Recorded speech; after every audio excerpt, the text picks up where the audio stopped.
Hello，歡迎返到嚟北極啤旅行團。我哋今日會去美英啊！我哋今次係 join 咗 KKday 嘅一日遊，行程包括富良野森林精靈露台、四季彩之丘、白蘇瀑布同埋白金星池。今朝好早起身，快手去大通站集合。喺大通站入面，我哋見到個雀仔櫃，有好多好靚嘅雀仔喺度啊，勁得意喎！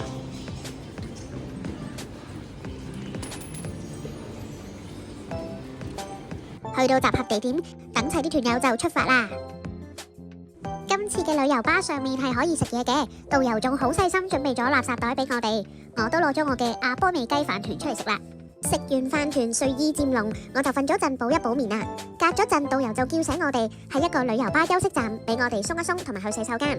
我都順便買咗杯咖啡醒一醒神啊。由札幌市出發都行咗2個幾鐘，就喺我哋仲有10分鐘就到達四季彩之丘嘅時候，突然砰一聲，隔籬架私家車同我哋嘅旅遊巴相撞啊！成車人都嚇到大叫，私家車嘅司機好快就落咗車，衝埋嚟大鬧我哋。我哋嘅司機呢就即刻停埋一邊，開始處理呢個事故啦。好快有車同埋警察都嚟到現場，同2位司機即場落口供。由於私家車司機話佢受傷，身體不適，事情就開始升級。我哋嘅旅遊巴變咗做涉事車輛，所以警察都上咗車，記錄我哋所有乘客嘅姓名、電話、職業同埋住址等等嘅個人資料。過程中導遊都好辛苦幫我哋翻譯同埋協助登記。個幾鐘之後，警察突然間通知附近有其他車嘅車 cam 拍到成件事嘅事發經過。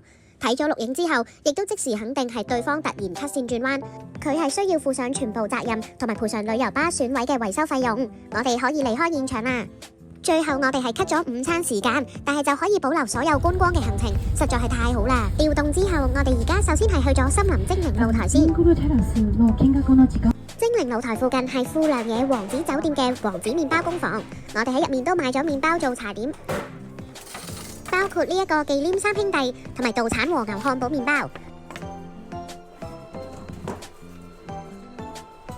買完麵包，我哋就正式行入去精靈露台啦。森林精靈露台係由15間小木屋組成嘅工藝村，木屋係散落喺樹林之間，行咗入去有一種與世隔絕，好似真係一隻精靈穿梭喺森林之中嘅夢幻感覺。今次遊覽嘅時間好短，都係行咗幾間工藝店咋。我喺其中一間紙品手工店都買咗少少紀念品添。如果係冬天夜晚嚟嘅話，木屋係會開住啲小黃燈，好有氣氛㗎。下次再嚟嘅話，一定要感受一下夜晚嘅精靈露台啊！上車之後，我都即刻攞咗頭先買嘅漢堡麵包出嚟食。雖然係室溫，但完全冇損壞漢堡嘅美味，咬落去好 juicy。由於頭先嘅突發狀況，我哋冇咗個 lunch time，導遊而家就帶我哋去超級市場買便當，喺車上面享用午膳嘅。我快速攞咗我心愛嘅拿波里意粉，就出咗超市門外嘅咖啡店買杯炭焙咖啡啦。上翻車，我哋一路食 lunch， 好快都到咗四季彩之丘啦。我貪得意俾咗200 yen 租咗塊雪飄膠板，體驗一下玩雪飄。好，得，Go！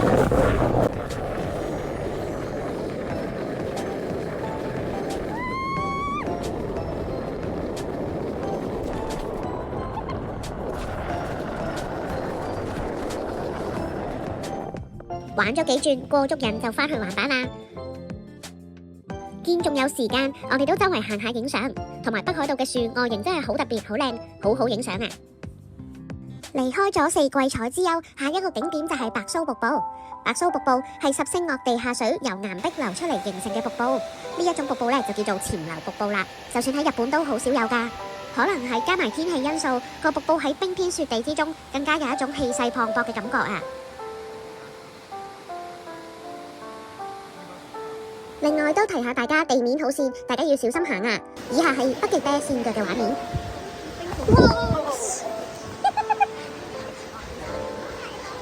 睇完瀑布，我哋就要去停車場集合，去最後一個景點啦。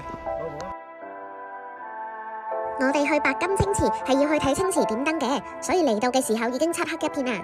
原本想影低入清池嘅路，點知係黑掹掹，乜都睇唔到嘅。白金星池係以佢嘅池水顏色聞名，佢嘅水就係由頭先嘅白蘇瀑布沿住美英村流入嚟噶啦。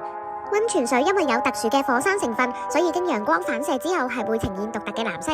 而冬天因為湖面已經結咗冰，再加上落雪，所以係一片雪白。我就覺得冬天要夜晚嚟睇佢點燈會好啲啦。如果係春夏秋天嚟，咁梗係要朝早嚟睇佢獨特嘅池水顏色啦。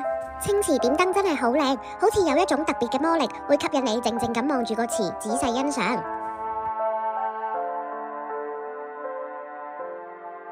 而池邊嘅白樺樹都好有 feel 㗎，有時間記得環繞個池行下。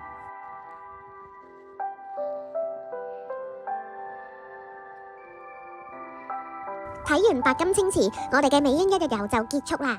真係好多謝導遊同埋司機嘅細心照顧，佢哋令我哋今次嘅旅程好滿足啊！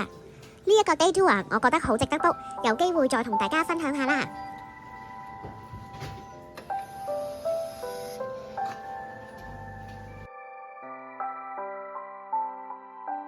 下集就係繼續札幌嘅行程啊，記得睇喎。